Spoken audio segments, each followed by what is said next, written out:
بسم اللہ الرحمن الرحیم۔ حضرت فاطمہ رضی اللہ کے 100 قصے اس میں ہیں۔ آج ہمارا ہے قصہ 6۔ حضرت علی رضی اللہ کے نزدیک مقام حضرت فاطمہ رضی اللہ۔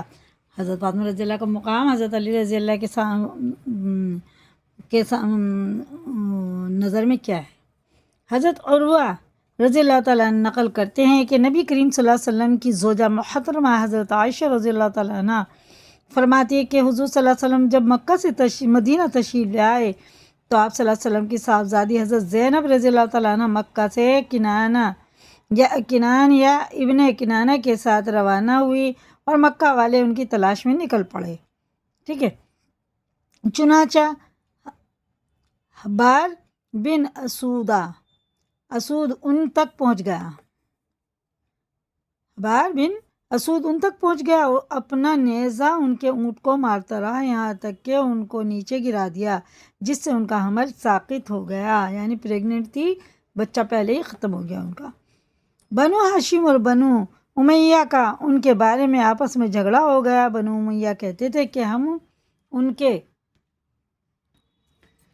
زیادہ حقدار ہیں کیونکہ وہ ان کے چچا زاد بھائی اور حضرت ابو العاص رضی اللہ تعالیٰ عنہ کے نکاح میں تھی۔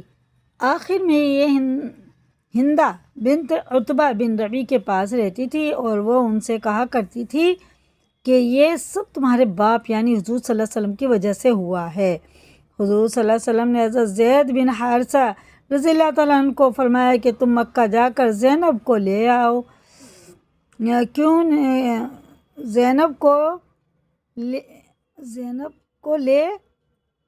نہیں آتے؟ انہوں نے کہا ضرور یا رسول اللہ صلی اللہ علیہ وسلم۔ آپ صلی اللہ علیہ وسلم فرمایا تم میری انگوٹھی لو اور ان کو بطور نشانی دے دینا۔ حضرت زید رضی اللہ تعالیٰ عنہ مدینہ سے چل دیے اور حضرت زینب رضی اللہ تعالیٰ عنہ تک چپکے سے بات پہنچانے کی مختلف تدبیریں اختیار کرتے رہے۔ چنانچہ ان کی ایک چرواہے سے ملاقات ہوئی۔ اس سے پوچھا کہ تم کس کے چرواہے ہو؟ اس نے کہا ابو العاص کا۔ حضرت زید رضی اللہ تعالیٰ نے پوچھا یہ بکریاں کس کی ہیں؟ انہوں نے کہا زینب بنت محمد صلی اللہ علیہ وسلم کی ہیں۔ حضرت زید رضی اللہ تعالیٰ عنہ اسے مانوس کرنے کے لیے کچھ دیر اس کے ساتھ چلتے رہے، پھر اس سے کہا یہ ہو سکتا ہے کہ تم کو میں کوئی چیز دوں اور وہ تم حضرت زینب رضی اللہ کو پہنچا دو اور اس کی کسی سے تذکرہ نہ کرنا، اس کا کسی سے تذکرہ نہ کرنا یعنی بتانا نہیں۔ اس نے کہا ہاں، چنانچہ اسے وہ انگوٹھی دے دی جسے حضرت زینب رضی اللہ نے پہچان لیا۔ انہوں نے چرواہے سے پوچھا تمہیں یہ انگوٹھی کس نے دی؟ اس نے کہا ایک آدمی نے۔ حضرت زینب رضی اللہ نے کہا اس آدمی کو تم نے کہاں چھوڑا؟ انہوں نے کہا فلاں جگہ۔ پھر حضرت زینب رضی اللہ خاموش ہو گئی۔ جب رات ہوئی تو چپکے سے حضرت زید رضی اللہ تعالیٰ عنہ کی طرف چل پڑی۔ جب یہ حضرت زید رضی اللہ تعالیٰ عنہ کے پاس پہنچی تو ان سے حضرت زید رضی اللہ تعالیٰ عنہ نے کہا تم میرے آگے اونٹ پر سوار ہو جاؤ۔ انہوں نے کہا کہ تم میرے آگے سوار ہو جاؤ۔ چنانچہ آگے حضرت زید رضی اللہ تعالیٰ عنہ سوار ہوئے اور یہ ان کے پیچھے بیٹھی۔ اس وقت تک پردہ فرض نہیں ہوا تھا اور مدینہ پہنچ گئی۔ حضور صلی اللہ علیہ وسلم ان کے بارے میں فرمایا کرتے تھے کہ میری بیٹیوں میں سب سے اچھی بیٹی ہے جسے میری وجہ سے بہت تکلیف اٹھانی پڑی۔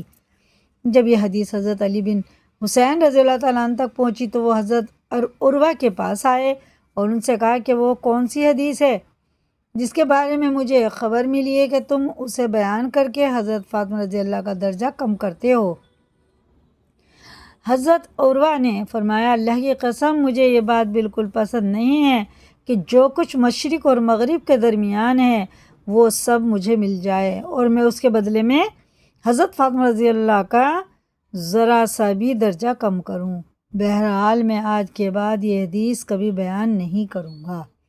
ٹھیک ہے، آج ہم نے 6 قصے ہمارے پورے ہو گئے فاطمہ رضی اللہ کے، اور اس کو یاد کریں، لائک کریں، دوسروں کو بھی شیئر کریں، اگر نئے چینل پہ سبسکرائب کریں۔ اللہ حافظ۔